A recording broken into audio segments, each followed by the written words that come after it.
Last but not the least, Bia. Bia, bati ka? Hello po sa inyong lahat! Yan, so, magandang hapon po sa aking mga kapatid dyan na nanonood, sa aking tatay. O, dade, dyan ka lang manood ka, be proud! And sa mga kaklase ko, HPC, hi, sa mga prof ko, and sa lahat ng mga nakakakilala sa akin, hello po sa inyong lahat. Ilan taon ka na, Bia? 17 years old. 17. Anong course mo? Multimedia Arts. Anong multimedia arts? Ano yun? Sister course siya ng ABCom and tinitake namin ay animation,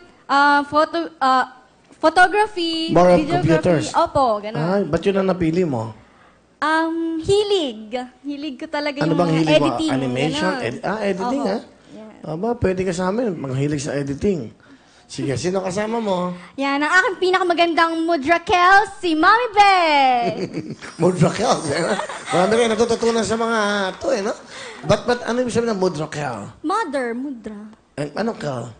Wala lang, it's just lang. Ganun. It's just na mudrakel? Pack ganun. Mami mudrakel. Okay.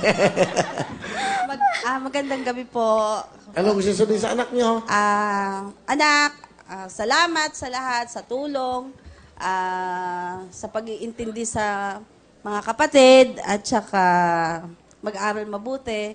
Kahit na alam kong medyo napupuyat sa mga contest, ikaw hindi nawawala sa honor. Alam mo na. Basta anak, kapit lang lagi sa pangarap. Alam mo na yun. Ay, maganda Thank you yun, ha? Kapit sa pangarap. Di ba? Ganda. Sinabi ng nanay mo. Ano gusto mo sabihin sa mama mo? Alam niyo naman po na hindi ako yung bata na showy, na ganyan. Yan, iyak ako. Pero wala. Thank you sa lahat-lahat. Kasi kahit matigas ulo ko, kahit lagi akong late na umuwi sa bahay, ayan, diyan ka pa din. Hindi ka nagsasawa na paalalahanan ako. And kayo ng dade, yan nga, laging nakasuporta sa akin. Lagi niyo akong sinasamahan kahit pagod na kayo, kahit may sakit kayo. Maraming salamat po. Mahal na mahal po kita. I love you too, anak. Ang galing. Palapakan niyo naman si mami mo. Galing, ha?